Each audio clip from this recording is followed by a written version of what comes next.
kita berdoa bersama. Silakan ketua kelas untuk memimpin doanya. Marilah kawan-kawan, sebelum mulai pelajaran kita berdoa terlebih dahulu. Berdoa mulai.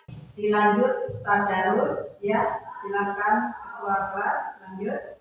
Marilah kawan-kawan kita mulai. Bismillahirrahmanirrahim. Qul a'udzu birabbin nas, malikin nas. Untuk temanya adalah gaya hidup berkelanjutan. Coba siapa yang sudah tahu apa itu gaya hidup berkelanjutan? Pengertian saya Bu. Ya, coba Giza silakan. Gaya hidup berkelanjutan adalah cara hidup yang mengutamakan penggunaan sumber daya secara bijaksana untuk memenuhi kebutuhan saat ini tanpa mengorbankan kemampuan berkreasi mendatang. Iya, gaya hidup berkelanjutan itu adalah cara hidup yang mengutamakan penggunaan sumber daya secara bijaksana. Ya, kayak gini contoh kita penggunaan limbah. Ya, ada kalian kan habis jajan di kantin, biasanya sampah kalian buang. Nah, sampah tersebut bisa didaur ulang. Contoh pada proyek kalian itu adalah pipet bekas, itu adalah sehabis kalian minum es. Ya, sehabis kalian minum es, kalian menjadikan proyek menjadi bunga. Nah, jadi kita memanfaatkan barang yang sudah tidak layak menjadi layak dipakai. Oke, ya, tujuan pembelajaran hari ini adalah siswa dapat menjelaskan apa itu gaya hidup berkelanjutan. Yang B adalah siswa memahami dampak aktivitas sehari-hari terhadap lingkungan. Yang C, siswa dapat menerapkan kebiasaan ramah lingkungan dalam kehidupan sehari-hari. Oke, Bu akan bahas sedikit ya tentang pengertiannya tadi sudah dijelaskan oleh Giza yang intinya bahwa kita hidup itu tidak boleh membuang sampah sembarangan. Buanglah sampah pada tempatnya, dan sampah yang masih bisa diolah maka diolah sedemikian rupa ya supaya menghasilkan uang. Coba kalian seandainya mau buat bunga ya, kalau memang hasilnya proyeknya itu bagus maka bisa dipasarkan, kan menghasilkan uang, bisa untuk jajan. Nah, itu ya. Oke ya. Di sini Ibu ini sudah terbagi kelompoknya ya. Silakan kalian membuat proyek yang kalian pilih tentang pemanfaatan atau daur ulang sampah yang ada di lingkungan sekolah ya. Silakan kalian, pertama itu adalah mana yang bisa didaur ulang dan apa yang bisa didaur ulang. Kalau tidak bisa didaur ulang maka yang masih bisa didaur ulang kita gunakan, manfaatkan. Setelah itu proses selanjutnya ya, misalnya masih kotor ya dicuci, dipikirkan dan sebagainya. Kan Ibu kasih waktu berapa menit ya? 20 menit cukup ya? Nah, silakan bahan-bahannya dikeluarkan, apa yang perlu digunakan untuk proyek kalian masing-masing. Silakan.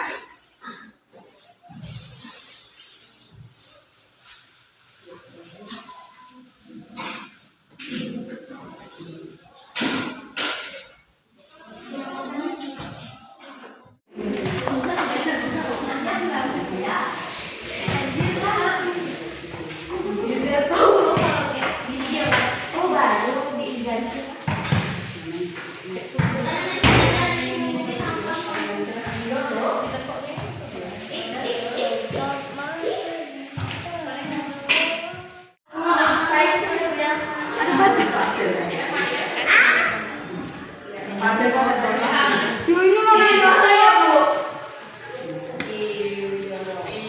Lupa deh.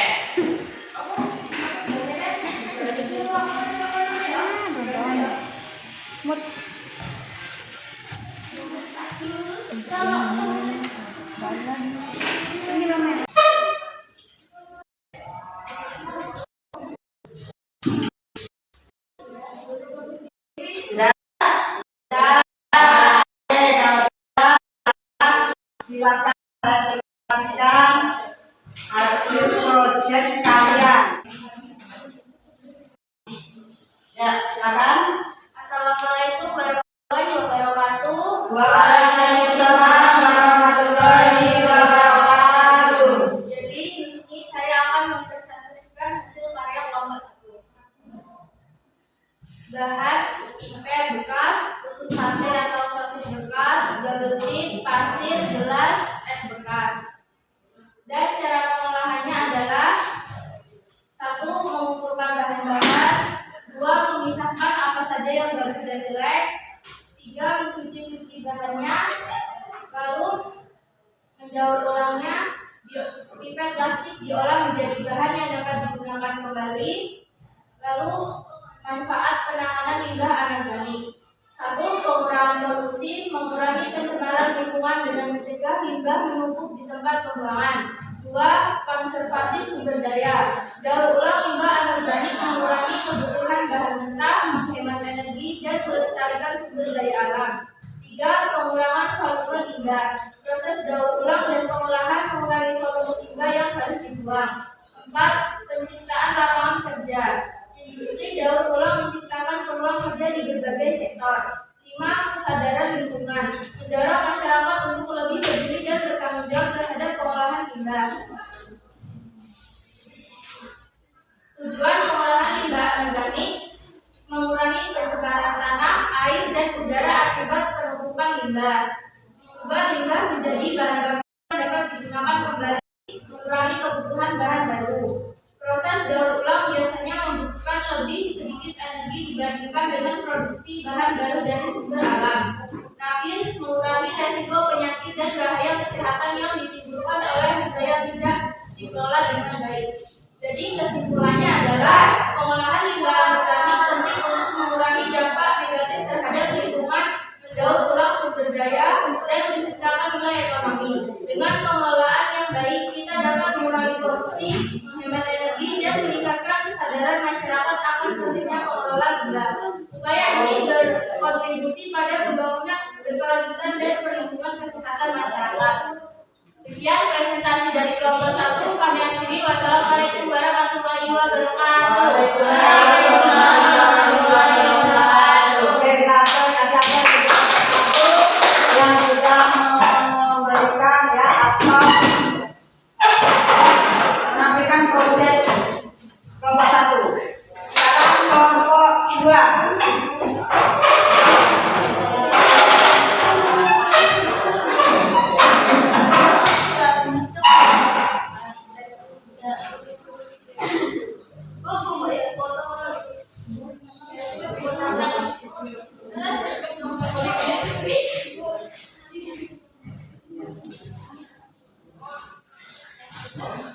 Assalamualaikum warahmatullahi wabarakatuh. Waalaikumsalam warahmatullahi wabarakatuh. Kami dari kelompok 2 akan mempresentasikan karya kami. Judulnya yaitu bekas, yaitu bekas hati kayu sampah 1. Peningkatan volume sampah.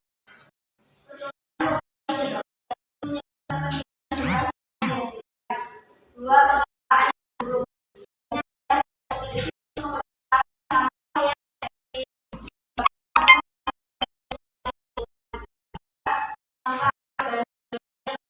Yang sulit terurai seperti plastik dan kesehatan.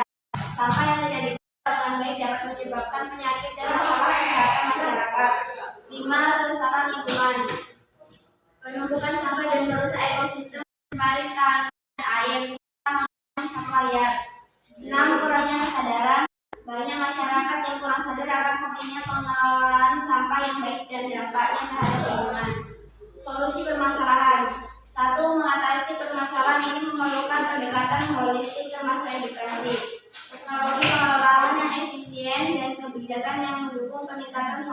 sampah. Pertumbuhan populasi dan urbanisasi menyebabkan peningkatan jumlah sampah yang dihasilkan. 2. Pengelolaan yang buruk. Banyak daerah tidak memiliki sistem pengelolaan sampah yang efektif, menyebabkan sampah menumpuk dan mencemari lingkungan. 3. Sampah anorganik. Banyak limbah anorganik yang sulit terurai seperti plastik mengakibatkan pencemaran jangka panjang. 4. Sampah kesehatan tidak dikelola dengan baik dan menyebabkan masalah masyarakat. Lingkungan.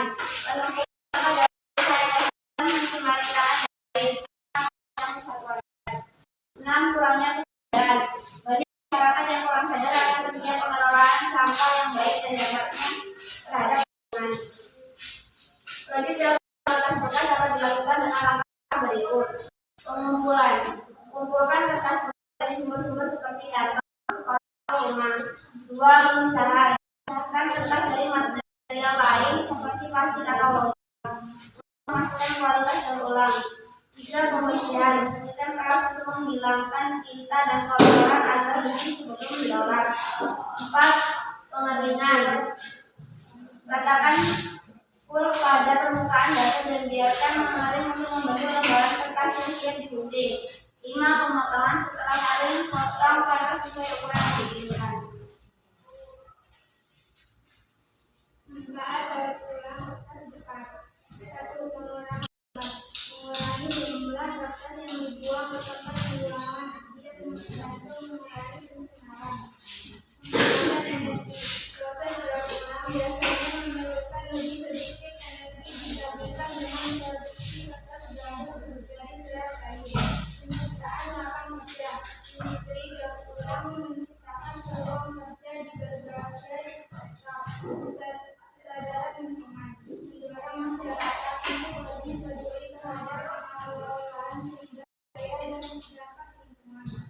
Kesimpulan, daur ulang kertas bekas memberikan manfaat signifikan untuk pengembangan konservasi sumber daya dan meningkatkan energi. Proses ini juga membantu mengurangi emisi karbon dan menciptakan lapangan kerja sambil meningkatkan kesadaran masyarakat. Dengan demikian, beberapa proses pengukuran melakukan untuk menuju pembangunan berkelanjutan dan perlindungan lingkungan. Sekian presentasi dari kelompok 2. Saya Riti. Wassalamualaikum warahmatullahi wabarakatuh. Waalaikumsalam warahmatullahi wabarakatuh.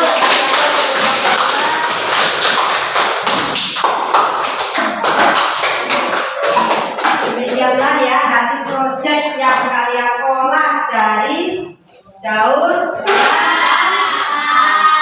Kasih sudah menghasilkan karya atau proyek yang begitu bagus dan luar biasa. Oke, sekarang kita clicking terlebih dahulu. Silakan ke kelas yang suaranya yang keras.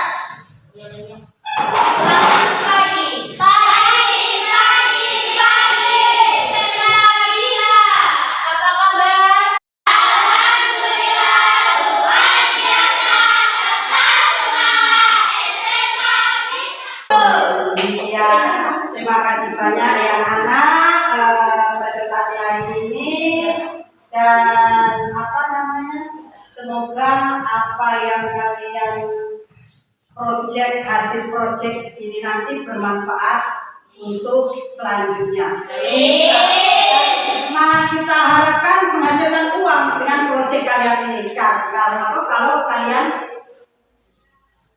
laten ya, memilah-milih sampah mana yang bisa dipergunakan dan mana yang tidak bisa dipergunakan. Oke, coba siapa yang bisa menyimpulkan materi P5 hari ini atau gaya hidup berkelanjutan hari ini? Siapa? Saya, Bu. Oke, si Endang, silakan Endang. 1. Mengurangi dampak lingkungan, meminimalkan emisi karbon dan penggunaan sumber daya alam. 2. Meningkatkan kesejahteraan, mendorong kesehatan dan kesejahteraan individu dan komunitas. 3. Membangun kesadaran, mengedukasi masyarakat tentang pentingnya keberlanjutan. 4. Menjaga biodiversitas, melindungi ekosistem dan spesies yang terancam punah.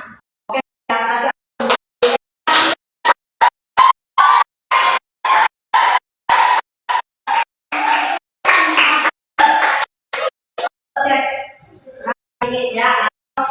Ya hidup berkelanjutan. Terima kasih Pak Habib ya. Semoga kalian tetap semangat untuk belajar dan belajar sambil mencari uang. Bisa kan? Bisa. Caranya mendaur ulang saja. Tak semangat. Baiklah. Terima kasih. Kita akhiri dengan bacaan hamdalah bersama-sama.